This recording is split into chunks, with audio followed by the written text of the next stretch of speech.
Allez, hop.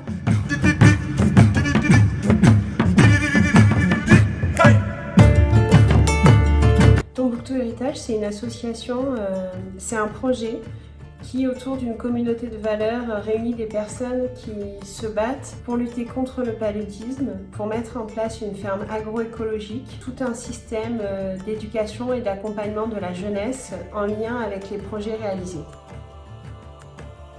Quand on me demande qu'est-ce que l'entre autres est devenu,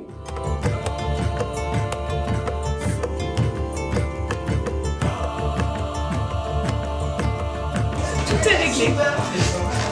Parfait.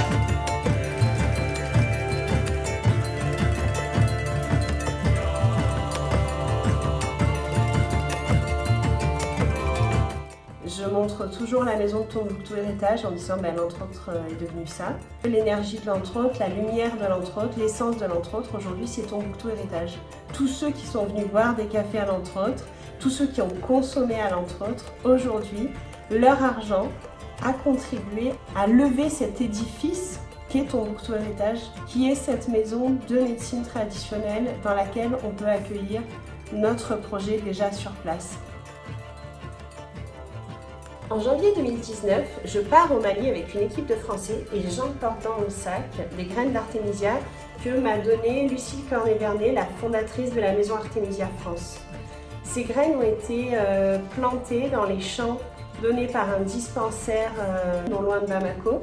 Elles ont été plantées en mars 2019. 7 mois seulement après, on obtient une récolte de 80 kg d'Artémisia. Il faut savoir qu'avec ce champ, on dessert 16 villages et que c'est une zone qui accueille 24 000 personnes. C'est un très gros espace dans lequel aujourd'hui on peut distribuer des tisanes d'Artémisia qui guérissent le paludisme.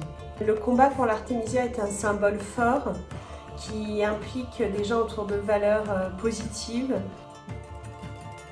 Continuer notre travail de construire des bâtiments techniques dans lesquels on pourra faire du broyage, de la plante pour la convertir en tisane, de l'ensachage, tout ce qui est nécessaire techniquement à la transformation de la plante en tisane. Parallèlement à ça, il nous faut bien sûr un bâtiment de vitrine pour pouvoir proposer l'Artémisia en sachet et pouvoir renseigner les populations qui viendront en chercher.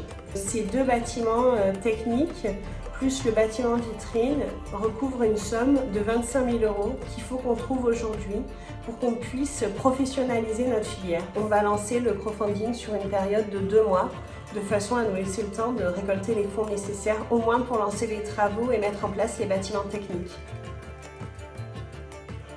Ce crowdfunding, il intervient au moment où on organise un gros événement grâce à la métropole de Lyon qui nous donne une salle, la maison des étudiants qui est dans le 7e arrondissement, pour faire un événement d'1 mois autour d'une exposition de Franck González Alonso. Tout cet événement va nous permettre de parler du projet, de faire découvrir nos actions au Mali et de présenter le crowdfunding et nos besoins aujourd'hui. Vous êtes nombreux à vous être investis pour Tombouctou Héritage. C'est une réussite. En quelques mois, en seulement 7 mois, 80 kg de tisane récoltées, de personnes mobilisées autour du projet, des équipes de formateurs qui vont dans les villages, qui expliquent les posologies de tisane. Avec les guérisons, les réussites qu'on a eues, j'ai envie de vous dire merci. Continuons, vraiment, plus que jamais, on a besoin de vous pour réaliser ce projet et on vous attend.